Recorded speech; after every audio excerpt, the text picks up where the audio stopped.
With your students, how do you? I interviewed Terry Lynn Carrington, and she brought your name up because you're part of that. I can't remember the exact committee name at Berkeley, but it's the global project at Berkeley. Yeah. Right, and where you create different alternative spaces and opportunities for students, or your students, to play. And I just, as far as stopping before you're, well, what did Miles say? Stop before you're finished? Stop before you're done. Stop before you're done. Do you find like rhythm sections, drummers, bass players that they can just fill out the rest of the tune or the solo the way? Well, of course, it depends on their skills and their expertise, and in some cases experience.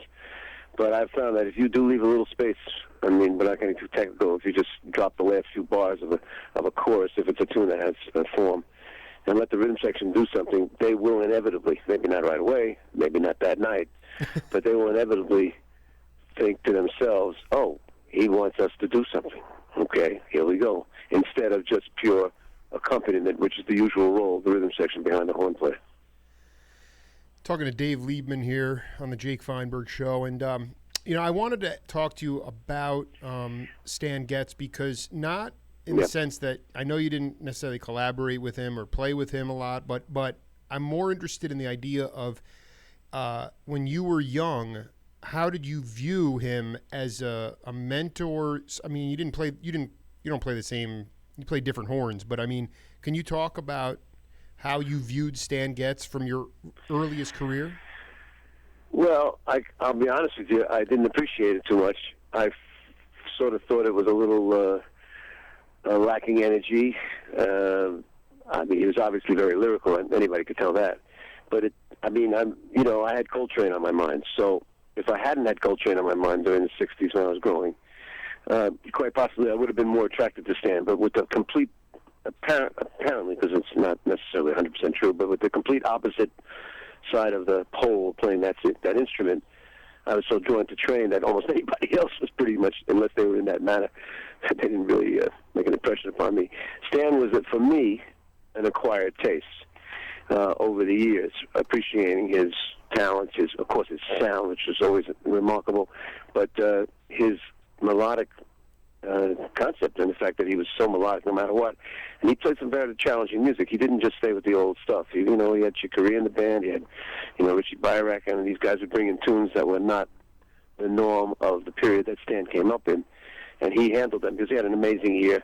He was a double threat because he could read and he had a perfect ear. So that's, usually somebody like Chet Baker has a good ear, but he didn't read really. So this guy could read, and so it meant that he could look at a tune, he could see the chord changes and understand it, and then eventually, of course, pretty quickly hear it and know what to do with it. But it took me, again, to summarize, it took me a minute to really appreciate him. And, of course, there is a prejudice, or maybe not so much in this generation, but there was a prejudice that if somebody got a hit record, there must be something wrong. No, I remember.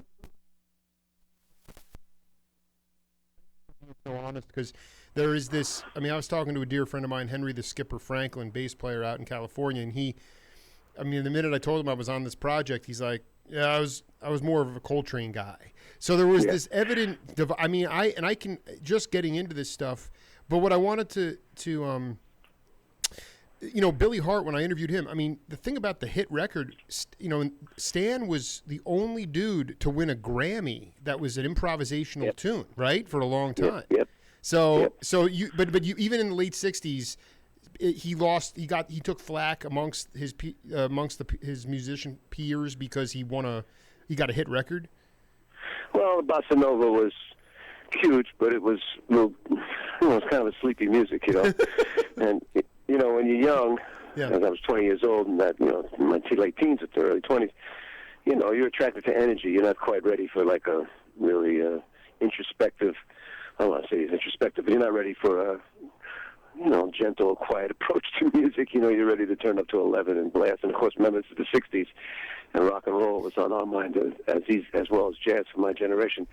So Stan sounded like he was selling out. Actually, I mean, that's what with the bossa nova stuff particularly. But he had hits already. I mean, he had a hit early on in the late '40s with Woody, and that's what put him on the map in the first place. So he was probably one of the most famous and awarded in the mind of the public of all the musicians. I mean, he was like on the level of Duke Ellington or Sarah Vaughan, certainly or Miles, in his popularity and his ability to kind of find a new way or hit record somehow all the time. I mean, the record Focus, which was an incredible record with the strings. I mean, Eddie Sauter, amazing record, and that made a big impression on everybody. He was equally as strong in the '60s. It's just that somebody like myself just didn't have the patience or the knowledge to really appreciate him. Now there's a lot to be said for Stan being really maybe. I read a paper, and I have it here. I don't know who wrote his doctoral thesis or master's or whatever, that Stan is really the prototype bebop tenor player of all time. I mean, we think of Dexter Gordon for tenor, outside of Bird. We think of Dexter Gordon as really the prototype bebop player in the late '40s, early '50s. But the truth is, Stan really developed the bebop language in very technical ways. He was kind of the first real bebop player, and when you hear him in the records of Storyville, set from the early '50s, where he's just completely burning. I mean, his time and his notes were just fantastic. So it took me a while to understand that. And of course, last thing is, the famous video now of Stan and Coltrane from Germany with Oscar Peterson, and then they play a ballad. There was also in the press a vibe of white versus black. Coltrane's the true jazz, and Stan Getz is whatever. He's the hit maker and handsome and white and all that stuff.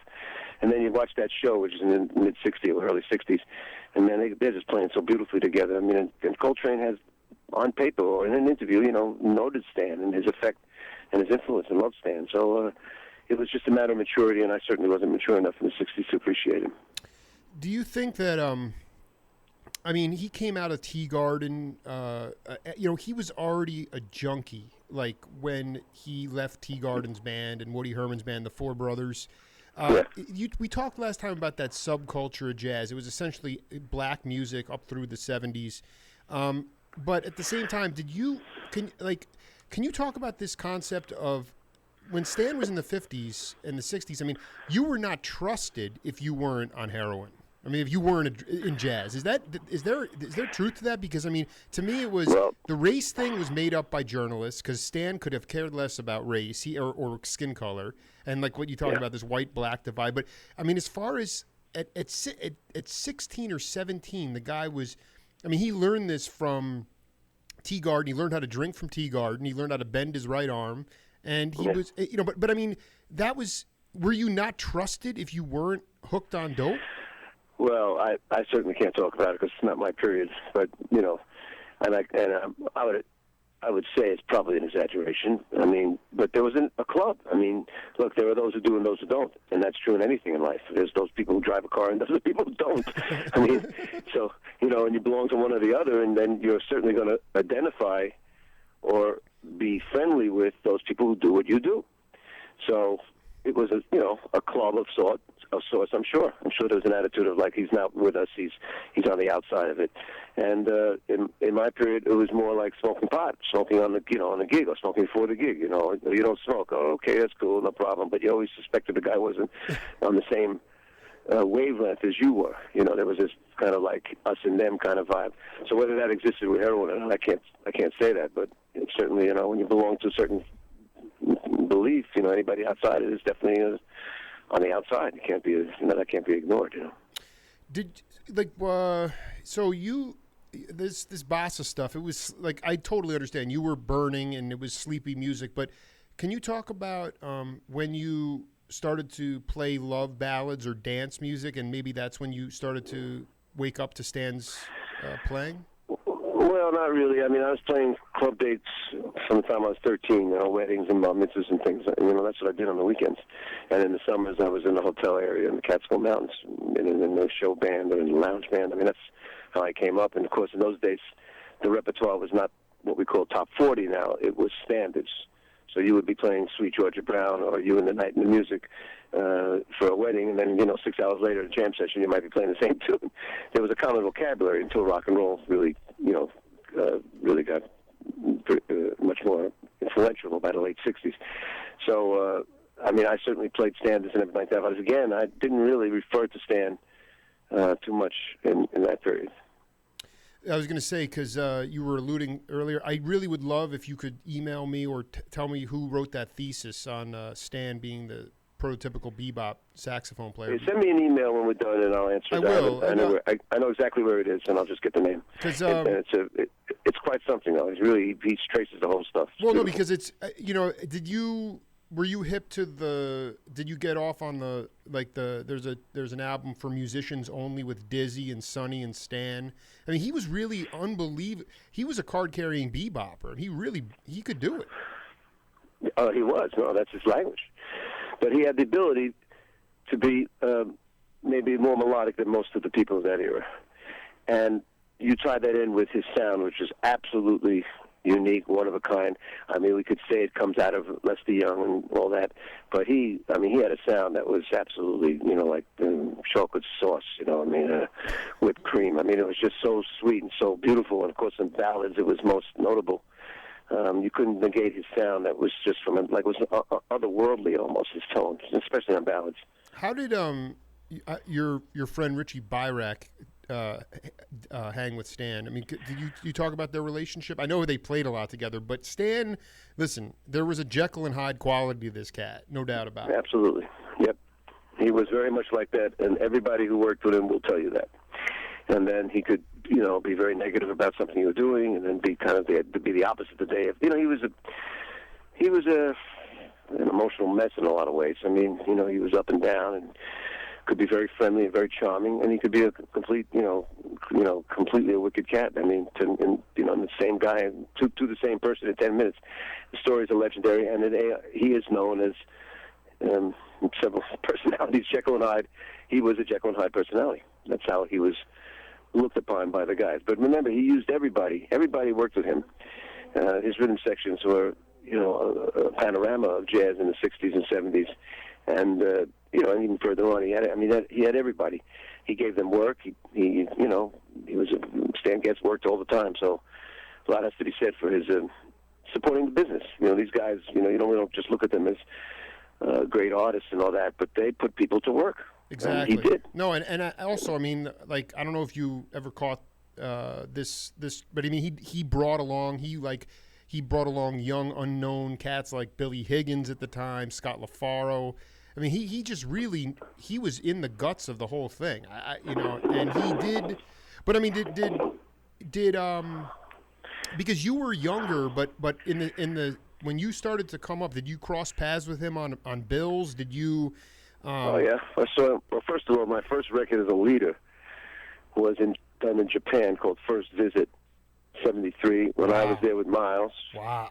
And Stan had Richie, Dave Holland, Jack DeJohnette. And this was a late-night session organized by the Japanese, which they did a lot in those days. So I saw Stan that week. He even came in to we did another session that week with Abby Lincoln and Miles' some Japanese guys, and Al Foster, and he came into the session. Him and Miles talked a little bit. They certainly knew each other. But, he liked me because I was a Jewish saxophone player.